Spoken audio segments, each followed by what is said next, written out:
Keisha, my name's Caitlin. I'm a PSW student at St. Clair College, and I'd like to ask you a few questions today to get to know your cultural background. I'd be honored, thank you.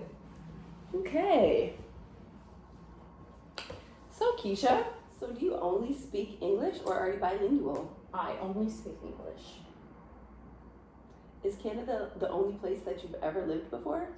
No, actually, when I was younger, I used to travel back and forth just because my father's from Michigan, mom's from Canada, so I spent some time in the United States, and that's basically it. So I'd say dual citizen. So because your dad is an American citizen and your mom's a Canadian citizen, like what is the difference do you see like from American and Canadian? Like what can you tell me about your dad's side over there in the States and then your mom's side over here in Canada?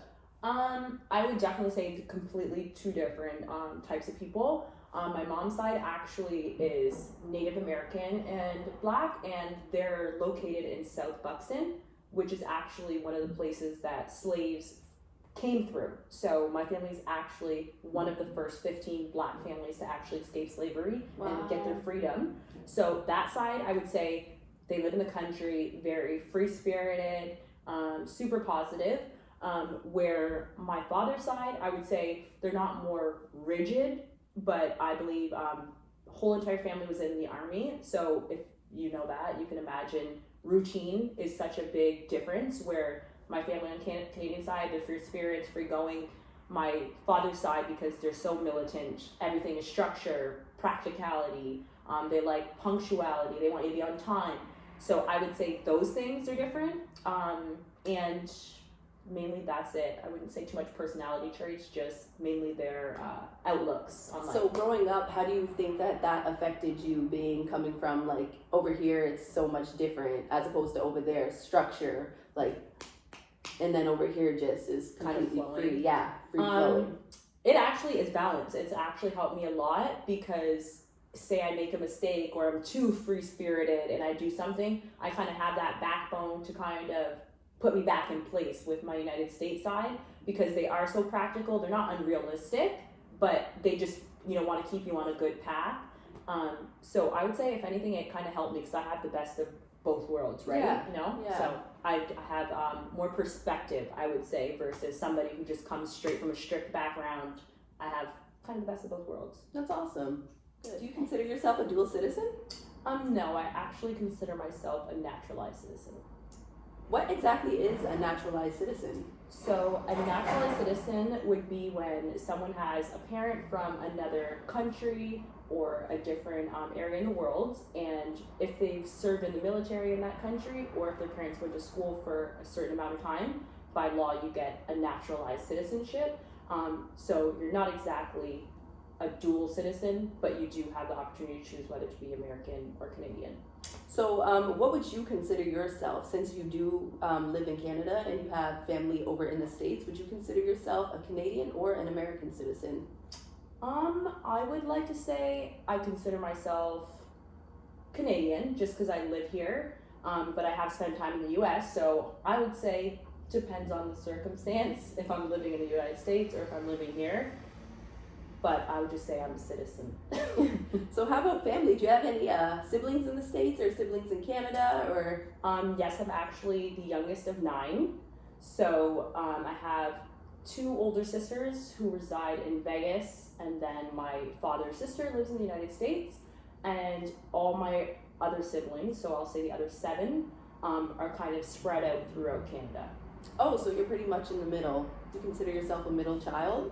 I would definitely say I'm the middle child as far as age goes, but I'm always the baby girl no matter what. Okay, so what are some pros and cons about being a middle child? I would say being torn in between the 2 age groups, just because you can't hang out with your older siblings because they don't think that you're old enough or cool enough, and then your younger siblings could be immature or you don't want to play with them, they're not into the same things.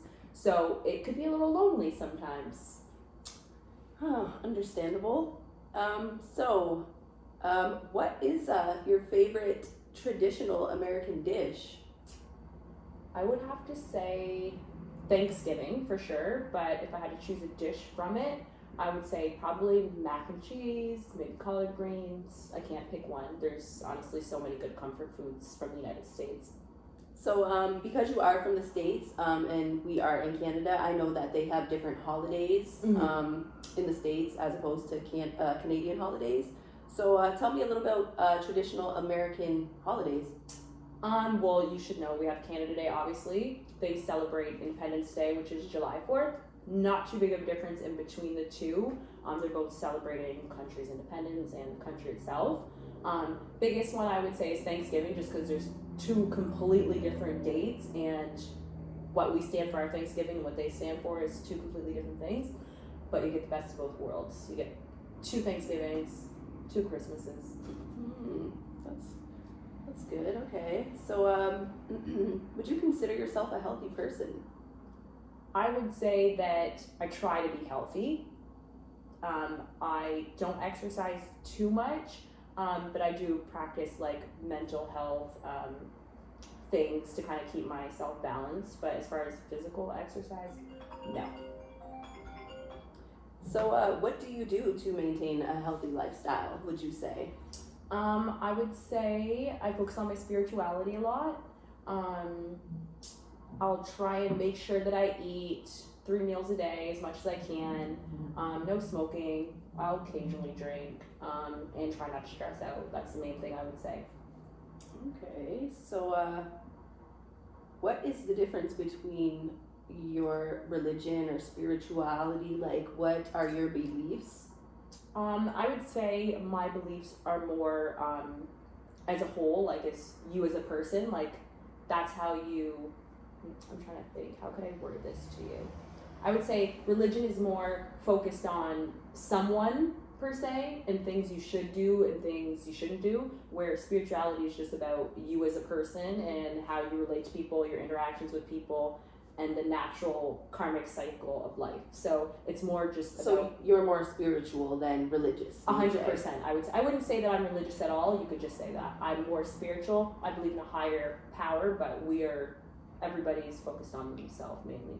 So do you have any rituals or anything like that that involve in your background, prayers, rituals, anything like what do you? Not in my religion, because I don't have one. I don't necessarily have prayers, but there's a few mantras, just positive things, always inviting positive energies into your life, removing any negative. Actually, I sage my house too, which gets rid of any type of negative energy. I would say that's a ritual. So just kind of cleansing all the energy. I'll kind of show you what it is. So this is actually a sage stick. So what I do is I'll keep my windows open, cleanse my doors, any negative energy that could possibly come into my house. I want it to leave. Take a look. Yeah, definitely.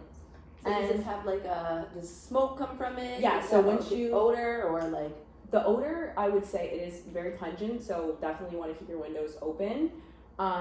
It's very super smoky, so again, your fire alarms, if you live in an apartment building, definitely keep the window open because people definitely thought I burned my apartment down just the smoke coming out. But you're just gonna kind of whiff the smoke through your house. You want to cover all areas, make sure any dark places, you just want to get the energy out.